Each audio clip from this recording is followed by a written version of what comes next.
அப்போ சொல்றான், எதுவரை என்றால் தங்களுக்கு வழங்கப்பட்டிருந்த இன்ப நலன்களில் அவர்கள் திளைத்திருந்த போது திடீரென்று அவர்களை நாம் பிடித்தோம். அப்போது அவர்கள் முற்றிலும் நிராசை கொண்டோராக ஆகிவிட்டார்கள்.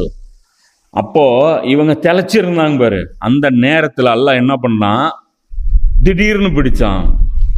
இப்போ இன்னைக்கு ஒரு பக்கம் கூத்தடிக்கிறதுல மனுஷன் டாப்புக்கு போயிட்டான், இன்னொரு பக்கம் அநியாயம் பண்றதுலயும் மனுஷன் டாப்புக்கு போயிட்டான். அநியாயம் பண்றதுக்கு இன்னைக்கு ஒரே ஒரு அளவுகள், உலகம் பூரா காரி துப்புது. காசாவில் ஏன் மக்களை பட்னியால சாகடிக்கிறீங்க? நீங்க உணவு கொடுக்க வேண்டாம், உணவு ஆல்ரெடி வந்து வெயிட்ல நிக்குது. இதை திறந்து விடுறதுக்கு என்ன குற்றம்?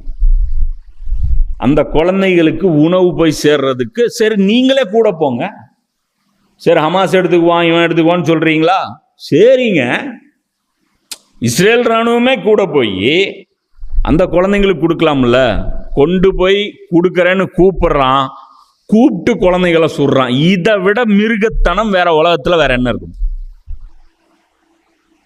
இதை விட மிருகத்தனம் உலகத்தில் வேற என்ன இருக்கும்? அப்போ இனிமே அல்லாவுடைய அசாபு தாமதமா வரும்னு நம்ம எதிர்பார்க்க முடியுமா? ஹுஜ்ஜத் இவங்க நிறுவுறாங்க. மனிதர்கள் ஆன நாம, உலகத்தில் இருக்கக்கூடிய இந்த 5 வல்லரசுகள் யாருமே வந்து பிரஷரை கொடுக்கல. இவர்கள் இனி மனிதர்கள் என்று கூறிக்கொள்வதற்கு அருகதையற்றவர்கள்.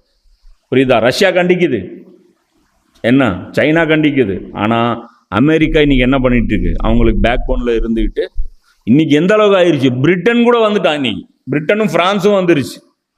என்னன்ட்டு, காசால இந்த பசி, இந்த பட்டினி, இதை வந்து முடிச்சு கொண்டு வரணும் அப்படின்ட்டு.